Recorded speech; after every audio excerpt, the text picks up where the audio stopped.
Special train করছে, অন্যান্য ট্রেনগুলো লেট হয়ে যাচ্ছে। একটা অত্যন্ত বাজে ব্যবস্থাপনার রেলের চিত্র। অনেক মানুষ মারা গিয়েছেন, প্রচুর মানুষ ইনজিওর্ড হয়েছেন। কি বলবেন এই পরিস্থিতি নিয়ে? এই কুম্ভ মেলাকে কেন্দ্র করে একটা মারণ খেলায় মেতেছে কেন্দ্রীয় সরকার। হাইপ তৈরি করা হয়েছে, হাইপ হাইপ। গ্রহ নক্ষত্র যোগাযোগ, অমুক দিন স্নান, আসুন আসুন আসুন আসুন। মানুষ, পুণ্যার্থীরা, সাধারণ মানুষ, গরিব মানুষ এই হাইপ তৈরিতে বিভ্রান্ত হয়ে, প্ররোচিত হয়ে দলে দলে দলে দলে যাচ্ছেন। অমুক দিন সকালবেলা পৌঁছতে হবে, অমুক তারিখে সকালবেলা স্নান করতে হবে, অথচ তার ব্যবস্থা নেই। কুম্ভে পদপিষ্ট হচ্ছে, দিল্লি স্টেশনে পদপিষ্ট হচ্ছে, অন্য স্টেশনগুলিতে এই ধরনের একটা ভয়ঙ্কর পরিস্থিতি তৈরি হচ্ছে এবং তার ট্রেনের পর্যাপ্ত ব্যবস্থা নেই, স্টেশনে পর্যাপ্ত ব্যবস্থা নেই। মেলা প্রাঙ্গণ ছেড়ে দিলাম, জেনারেল বগির টিকিট বিক্রি হচ্ছে হাজার হাজার। কোথায় কোথায় উঠবে, কোথায় উঠবে? কাদের ব্যর্থতা? কারা টিকিট বিক্রি করছে? তারা জানে না কটা ট্রেন, কটা কামরা, কজন মানুষকে ধরতে পারে। হাজার হাজার টিকিট বিক্রি করে দেয়া হচ্ছে, মানুষ পাগলের মতো উঠতে যাচ্ছে। তার মধ্যে আবার অ্যানাউন্সমেন্টের প্রবলেম, নারকীয় ব্যবস্থা। ফলে একটা এই গোটা ট্রেন ব্যবস্থাটাকে এমনিতেই দুর্ঘটনার পর দুর্ঘটনা, দুর্ঘটনার পর দুর্ঘটনা, তারপরে সেটা চূড়ান্ত অব্যবস্থা, পরিকাঠামো, নজরদারি, রেলওয়ে ম্যানেজমেন্টের পরিপূর্ণ ব্যর্থতা। কেন্দ্রীয় সরকার এটা করছে কি? মারণ কূপে পরিণত করে দিয়েছে রেল সিস্টেমটাকে। আজকে এখানে সামান্য একটা দুটো বিচ্ছিন্ন দুর্ঘটনা হলেও বিজেপি বা বড় বড় ওই কথা বলে যে সমস্ত বিরোধীরা, আজকে এই লাগাতার কুম্ভ নিয়ে যে ম্যাসাকার চলছে, মৃত্যুর মিছিল চলছে, তারপরে এদের বসে থাকার নৈতিক অধিকার থাকতে পারে? কোথায় এই সমস্ত বিজেপি নেতারা? তাদের সেনাত সিপিএম তো কোনো কথা বলছে না বিজেপির বিরুদ্ধে।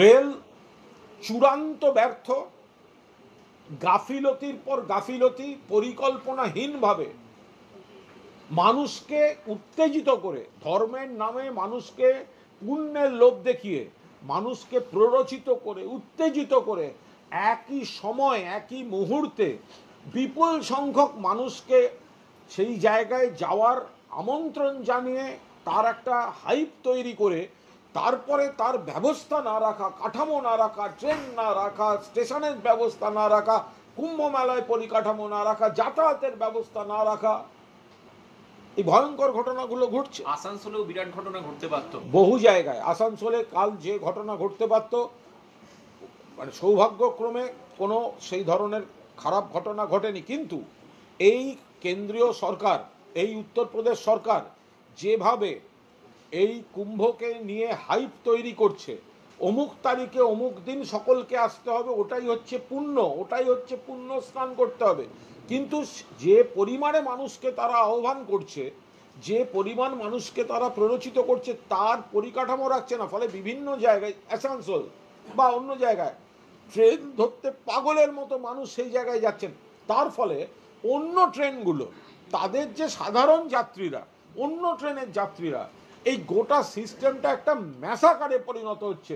কোথাও রিজার্ভ কামরায় দরজা ভেঙে বাইরের লোক উঠে অসভ্যতা অরাজকতা করছে, কোথাও ট্রেনে লোক উঠতে পারছে না, কোথাও হাজার হাজার জেনারেল বগির টিকিট বিক্রি করে বসে আছে, যেখানে অত ট্রেন নেই, অত বগি নেই, অত সিট নেই। ফলে এটা তো একটা একটা ভয়ঙ্কর পরিকল্পিত অথবা অপদার্থতার কারণে মানুষকে মৃত্যুর মুখে ঠেলে দেওয়া হচ্ছে। এর যথাযথ তদন্ত, এর যথাযথ বিচার হওয়া উচিত যে কাদের গাফিলতিতে এই মৃত্যু মিছিলের দিকে এগিয়ে যাচ্ছে মানুষ, এগিয়ে যেতে বাধ্য হচ্ছে। মানুষকে ডেকে এনে বিপদে ফেলা হচ্ছে, মানুষকে ডেকে এনে মৃত্যু মিছিলের দিকে ঠেলে দেওয়া হচ্ছে।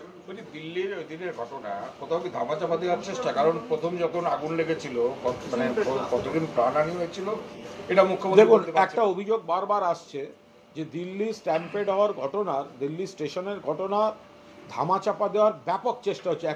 একজন দায়িত্বশীল ব্যক্তি পোস্ট করেও সেই পোস্ট উইথড্র করতে হয়েছে, সেই পোস্ট পরে ডিলিট দেখা গেছে। ফলে যখন প্রথম খবরটা আসতে আরম্ভ করে তখন দেখা যাচ্ছিল যে খবরটাকে চাপা দেওয়ার একটা চেষ্টা হচ্ছে, কিন্তু যখন দেখা গেল ঘটনাটা অতি ভয়ঙ্কর তখন আর কেউ কারুর চাপা দেওয়ার হাতে নেই। কিন্তু দিল্লির কর্তৃপক্ষ এই ঘটনাটাকে ধামাচাপা দেওয়ার যে চেষ্টা করেছে সেটা একাধিক জায়গা থেকে কিন্তু তার অভিযোগ এসেছে। প্রথমে বলা হয়েছিল গুজব বলা হয়েছিল, তারপর থেকে একের পর এক পর করা হয়েছে, পোস্ট ডিলিট, গুজব বলা হয়েছে। সেখানে কোনো পুলিশ প্রশাসনের কাউকে দেখা যায়নি, রেলের কোনো বড় কর্তাকে দেখা যায়নি। প্রথম থেকে অত ভিড় হচ্ছে জানলে জেনারেল টিকিট বিক্রিতে নিয়ন্ত্রণ আনা, রেল তো জানবে যে কটা টিকিট, কজন আসছে, কতখানি অ্যাকোমোডেশন, সেগুলো না জেনে বা জেনে যদি ঢালাও লোককে সেখানে থাকতে বাধ্য করে, তো তাহলে এই ধরনের ঘটনাগুলো ঘটেছে। তারপরে সেগুলো ধামাচাপা দেওয়ার চেষ্টা হয়েছে। বলছি একটা দিল্লির সরকার, একটা কেন্দ্রীয় সরকার, আবার রেল একটা কেন্দ্রীয় প্রতিষ্ঠান, এই ট্রিপল ইঞ্জিন সরকার কার্যকর, সেখানেও এটা এরকম হচ্ছে। বলছি তো এই দিল্লি স্টেশনে যে ঘটনাটা ঘটেছে, কুম্ভে পরের পর ম্যাসাকার, স্ট্যাম্পেড ইত্যাদি, তারপর সেটা চলে এলো, ওটা ছিল ডবল ইঞ্জিন সরকারের ম্যাসাকার। কারণ কেন্দ্র সরকার তারা পুরোদস্তুর সাহায্য করছিল যোগী সরকারকে, যোগী সরকার কেন্দ্রীয় সরকার যোগী সরকার, কুম্ভে পদপিষ্ট, আগুন, অন্যান্য সব বিপর্যয়, এটা ছিল ডবল ইঞ্জিন সরকারের ব্যর্থতা। আর নয়াদিল্লি স্টেশনে কেন্দ্রীয় সরকার, দিল্লিতে বিজেপির সরকার বা বিজেপির প্রশাসন বা ওদের পুলিশ টুলিশ তো এমনি বিজেপির হাতেই থাকে, পুলিশ তো আর আলাদাভাবে নেই, দিল্লির পুলিশটা তো কেন্দ্রীয় সরকার, হোম মিনিস্ট্রি দেখে, আর রেল। ফলে এটা তো ট্রিপল ইঞ্জিন সরকারের মারণকূপ। যেটা দেখা গেল দিল্লি স্টেশনে, সেটা হচ্ছে ট্রিপল ইঞ্জিন সরকারের মারণকূপ। কেন্দ্রীয় সরকার, দিল্লির পুলিশ, দিল্লি সরকার এবং তারপরে রেল, এই পুরো ট্রিপল ইঞ্জিন সরকার মিলে মানুষকে মৃত্যুর দিকে ঠেলে দিয়েছেন, যেতে বাধ্য করেছেন। বলছি আজকে বিজেপি বিধায়ক গঙ্গারামপুরে তিনি ফেসবুক পোস্ট এবং প্রকাশ্যে বলছে যে যেভাবে মন্ডল সভাপতি হয়েছে তার কোনো মতামতই নেওয়া হয়নি, দলের প্রতি একদম নিষেধাজ্ঞা করেছে। সেটা তো বিজেপির অভ্যন্তরীণ বিষয়। তাদের বিধায়ক নিজেই বলছেন যে তাদের মতামত নেওয়া হচ্ছে না, তাদের বিধায়ক নিজেই বলছেন যে তাদের যারা নাকি ভোটে সাহায্য করেনি, না অমুক করেনি তমুক করেনি, তাদেরকে সব বসানো হচ্ছে। এ তো বিজেপির মধ্যে এইসব গোষ্ঠীবাজি ইত্যাদি ইত্যাদি, তো বিজেপির বিধায়ক নিজেই বলছেন। তো দেখুন, আমাদের এখানে বিধায়কদের আমাদের নেত্রী বলেন যে আপনাদের মতামত জানান। সবসময় নিশ্চয়ই সবার মতামত গ্রহণ করা সম্ভব হয় না, এত বড় দলে সম্ভব না, কিন্তু মতামত জানানোর সম্মানটা এখানে রয়েছে। আর ওখানে বিজেপির বিধায়ক আর্তনাদ করছেন, তিনি জানেনই না কে কি হয়ে গেছে। জীবনতলায় থেকে যে গুলি উদ্ধার হয়েছে, সেখানে দেখা যাচ্ছে যে উদ্ধার করা গুলিগুলো লালবাজারের পাশের একটা দোকান থেকে বছর, এটা আমরা প্রথমেই বলেছি, আমরা এটা আগেও বলেছি যে দেখুন, এটা কোনো বৈধ অস্ত্র ব্যবসায়ী তার আড়ালে যদি অন্যায় কাজ করেন, তো পুলিশ তদন্ত করতে গিয়ে তো সেগুলো ধরছে, এ তো পুলিশের কৃতিত্ব। অস্ত্র ব্যবসায়ী দীর্ঘদিন ধরে চলে আসছে, বড় বড় দোকান রয়েছে এবং তারা বৈধ অস্ত্র ব্যবসায়ী, আগ্নেয়াস্ত্র বিক্রি করেন, গুলি বিক্রি করেন। ফলে এটা নতুন নয়, এটা বছরের পর বছর যুগ যুগ ধরে চলে আসতে। মূলত এই ধর্মতলা, বিবাড়িবাগ এই চত্বরে সাবেকি কিছু দোকান আছে। এখন তাদের মধ্যে থেকেই যদি একটা র্যাকেট তৈরি হয়, যারা দুষ্কৃতীদের কাছে ঘুরপথে আগ্নেয়াস্ত্র বা গুলি সরবরাহ করেন, এটা অত্যন্ত বিপজ্জনক। এবং কোনো না কোনো ক্ষেত্রে এটি পুলিশের নজরে এসে তদন্তের সূত্রে এই রাজ্য পুলিশ, এই কলকাতা পুলিশ, এই অদ্ভুত র্যাকেটটা যে বৈধ অস্ত্র ব্যবসায়ী, বৈধ বন্দুকের বা গুলির দোকানের আড়ালে যে র্যাকেট চলছে, সেটাকে ধরেছে, সেখান থেকে একাধিক ব্যক্তিকে অ্যারেস্ট করেছে। এ তো পুলিশ ভালো কাজ করছে। আজকে ডিসি সেন্ট্রালের অফিসে গিয়ে শুভেন্দু অধিকারী অভিযোগ করেছেন, হিন্দু মুসলিম প্রসঙ্গ করেছেন, বলছেন যে মুসলমানদের ছেড়ে দিয়ে হিন্দুদের ছেলে ধরে ধরছে, এবং কালী পুজোর সময় একটা গন্ডগোলের শিখ ছেলেকে অ্যারেস্ট করেছিল পুলিশ, তাকে ছেড়ে দিতে হবে এই দাবিতে থেকে এসেছে। এটা কোনো কাজের কথা নয়। এখানে সবাই সমান, আইনের চোখে সবাই সমান। এখানে আইনের চোখে পুরোদস্তুর সবাই সমান। এখানে আইনে ধর্ম দেখে আইন প্রয়োগ হয় না। এখন যদি কারুর বা বিজেপির নেতাদের মনে হয় যে হিন্দু বলেই ছেড়ে দিতে হবে, হিন্দু হলে হিন্দু কার্ড, ভিকটিম কার্ড খেলবেন, আর অন্য ধর্মে সকলকে ধরে ধরে জেলে ভরতে হবে, এটা তো কোনো কাজের কথা নয়। পুলিশ তদন্তে নেমে যাকে যাদের দেখতে পাচ্ছে, তো তাদেরকে পুলিশ ব্যবস্থা নেবে, তার সঙ্গে ধর্ম আসছে কোত্থেকে? বলছি, আজকে শুভেন্দু অধিকারী কাগজ ছুড়েছেন অধ্যক্ষকে ঘিরে এবং তার জন্য 30 দিনের জন্য সাসপেন্ড হয়েছেন। বিজেপি অভিযোগ করছে যেটা তো মমতা বন্দ্যোপাধ্যায় মানে লোকসভায় তৎকালীন ডেপুটি স্পিকারকে লক্ষ্য করে কাগজ ছুড়েছিলেন 2006 সালে। দুটো প্রেক্ষিত সম্পূর্ণ আলাদা। লোকসভায় মমতা বন্দ্যোপাধ্যায়কে যেভাবে সিপিএমের সাংসদরা অপমান করতেন, উত্তক্ত করতেন এবং তাকে বলতে দেওয়া হতো না, বাংলার স্বার্থে সরব হতে দেওয়া হতো না, সেটা একটা জিনিস। আর আজকের পশ্চিমবঙ্গ বিধানসভা দেশের অন্যতম, ইফ নট অনলি ওয়ান বিধানসভা যেখানে মোট সময়ের 50% বিরোধীদের জন্য বরাদ্দ করা থাকে।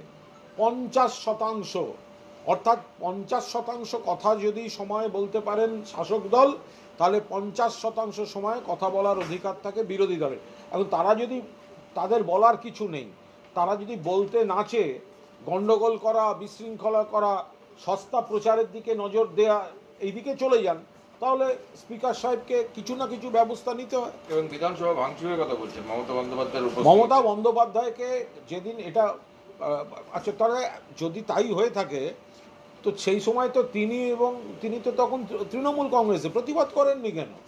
সেটা যদি কোনো অন্যায় কাজ হয়ে থাকে, তো তিনি তো তখন তৃণমূল কংগ্রেসে ছিলেন, তো প্রতিবাদ করেননি কেন? সেদিন মমতা বন্দ্যোপাধ্যায়কে যে কুৎসিত নিগ্রহ করা হয়েছিল, তারপরে সংবিধানের কাছে বিচার চাইতে আইনসভায় গেছিলেন মমতা বন্দ্যোপাধ্যায়, সেখানেও সিপিএমের গুন্ডা যারা মানে কর্মীর ছদ্মবেশে ঢুকেছিল, তারা নানা ধরনের প্ররোচনা দেন এবং সেখানে একটা সংঘাতমূলক পরিস্থিতি হয়। তো এখানে তো সেরকম কোনো ব্যাপার নয়। এখন সিপিএম জমানায় বিধানসভাটায় বিরোধীদের কোনো জায়গা ছিল না, আর মমতা বন্দ্যোপাধ্যায় তাঁর বিধানসভায় 50% সময় বিরোধীদের দিয়ে দিয়েছেন। তো 50% সময় তো বলার জায়গায় রয়েছে। আগে বিরোধীরা বলতে পারতেন না, এখন তো বিরোধীদের বলার সময় দেওয়া হয়েছে, তাহলে সেটা না করে তারা গোলমালের আশ্রয় নিচ্ছেন কেন? সিএমকে বয়কট করবেন বলেছেন, মুখ্যমন্ত্রীকে বয়কট করবেন বলেছেন, তাতে কার কি এসে? এবং কালকে ধর্নায় বসবেন। ধর্নায় খুব ভালো, ধর্নায় বসা ভালো। এখনো মানে পুরো গরম পড়েনি, কিন্তু একটু হালকা ঠান্ডা ঠান্ডা একটা ব্যাপার আছে। এখন ধর্নায় বসলে কারোর কোনো ক্ষতি নেই। দম বুঝতাম যদি জ্যৈষ্ঠী মাসে ধর্নায় বসত। যে রাজারহাটে পোস্টার করেছে স্থানীয় নেতা দেবরাজ চক্রবর্তী, লেখা দেব রাজনীতিকে আমরা সমর্থন করি। বলতে পারবো না। কোথায় মানে কোনো একটি এলাকায় কারা কি পোস্টার দিয়েছেন বা তারা কি বোঝাতে চেয়েছেন জানি না, বলতে পারবো না। বলছি, নদিয়ার কৃষ্ণগঞ্জে ফেন্সিডিল উদ্ধার করতে গিয়ে আজকে বিএসএফ আক্রান্ত হয়েছে এবং আজকে দিল্লিতে বিএসএফ এর ডিজিরা। এটা তো দীর্ঘমেয়াদী ব্যর্থতা, এটা কেন্দ্রীয় সরকারের স্বরাষ্ট্র মন্ত্রকের দীর্ঘমেয়াদী ব্যর্থতা।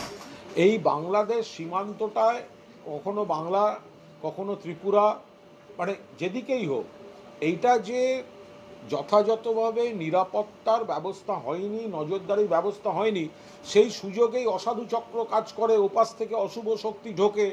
এখন বাংলাদেশের ভেতরের একটা ঘটনার পর হঠাৎ যদি স্বরাষ্ট্রমন্ত্রক নড়ে চড়ে বসে, তারপর যদি কোনো ঘটনা ঘটে, তো সেগুলোর জন্য তো দায় তাদেরই নিতে হবে। তারাই এতদিন সময় পেয়ে, তাদের মূল উদ্দেশ্য ছিল সীমান্ত রেখা থেকে 15 কিলোমিটারের বদলে সীমান্ত রেখা থেকে 50 কিলোমিটার অবধি বিএসএফের আয়ত্তে দিতে হবে পশ্চিমবঙ্গে। অর্থাৎ বিএসএফকে দাদাগিরির জায়গা দিতে হবে 50 কিলোমিটার, যেখানে মূল সীমান্ত রেখাটাই তারা ঠিক করে পাহারা দিতে পারছেন না।